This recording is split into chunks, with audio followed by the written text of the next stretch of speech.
Hello，大家好，我係元朗分行利嘉閣 Cindy。講到元朗嘅上車屋苑，大家一定會諗起上月，唔單止尺價平，屋苑規模仲要大。今日就帶大家嚟睇下。我哋嚟到單位實用面積354尺，入到嚟會唔會覺得同其他單位有啲唔同？因為原業主喺裝修上面都花咗一啲小心思。而我哋而家身處開放式廚房嘅位置，電磁爐原業主亦都進行咗翻新。旁邊呢一個雲石鋪面嘅展示櫃，亦都可以用嚟作收納嘅用途。再嚟到客飯廳嘅部分望下，呢邊會見到有一個2人梳化位置。而景觀方面咧，呢邊向翻南面有一整排嘅採光窗，非常開闊，主要望翻去18鄉山景一帶。洗手間空間亦都非常寬闊，而另外呢邊仲會有一個工作平台。單位原則係2房，原業主捨棄咗客房嘅空間嚟擴建客廳。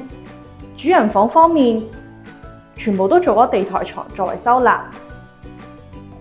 如果大家有興趣了解以上屋苑更多資訊，歡迎揾我利嘉閣 Cindy。我哋下條片再見，拜拜。